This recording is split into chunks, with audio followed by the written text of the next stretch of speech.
5 common say-do gaps leaders inadvertently exhibit by Monique Farmer, APR. As leaders, we've put a lot of thought, care, and hard work into our journey. We've taken the time to cultivate our values, hone our leadership style, and develop a philosophy for how we and our employees should approach the work to achieve success.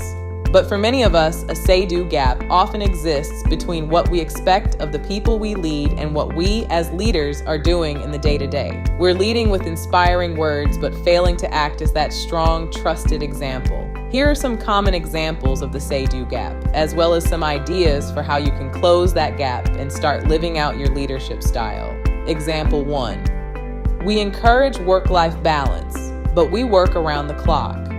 You urge your team to seek a healthy level of work-life balance, discouraging them from working late into the evening or missing out on valuable weekend time with friends and family.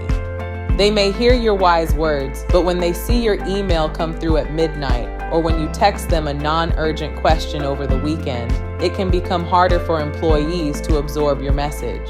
While emergencies do come up, most work needs can wait. Staying true to your word when it comes to work-life balance is a great way to stay on the same page as your team. They'll see you enjoying life outside of work and feel like they have permission to do the same. Example 2, we openly and easily give constructive feedback, but we don't seek it out for ourselves. A huge part of being in a leadership position is observing the positive accomplishments of your team, as well as areas where improvement is needed and offering feedback. It's easy for most of us to tell our employees what they can do to be better, but it's a bit harder to seek feedback for ourselves. So, what can you do to solicit the feedback you need to keep improving as a leader? In a previous leadership position I held, one in which I wanted to be fully conscious of how I was coming across to employees and peers alike, I sought the insight of a colleague whose opinion I trusted. I gave her my blessing to be brutally honest. And going forward, she let me know when I had said or done something that missed the mark.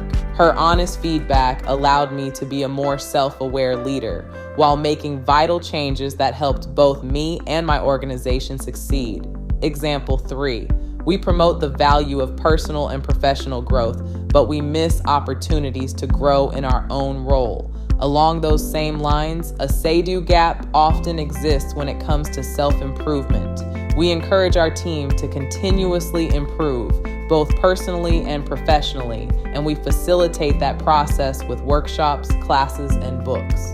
But despite all that effort, we rarely take the time to focus on our own growth. As leaders, we've come a long way to get where we are, but we aren't done growing.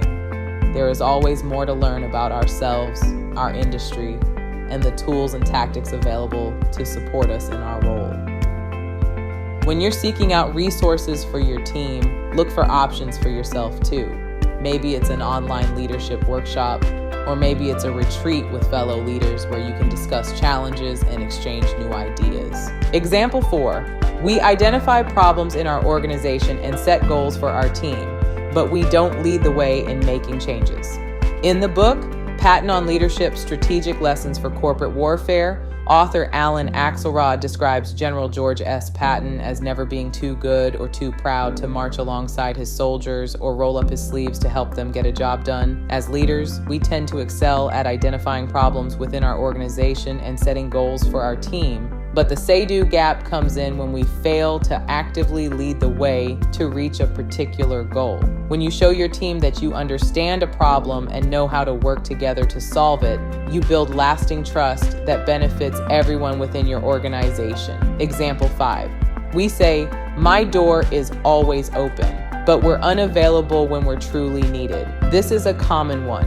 We encourage open dialogue and tell our team we are always available for input or collaboration. But when push comes to shove, our door is rarely open. In the moments we're needed most, we're inaccessible, unavailable, or unresponsive. In this case, one important way to close the gap is to set clear parameters for your availability and then stick with it.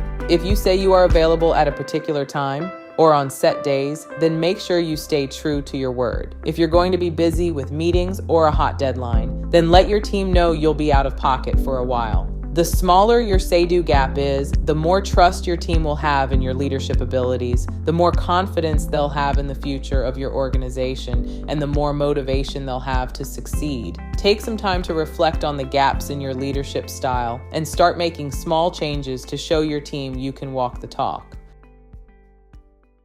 Want more insights like this?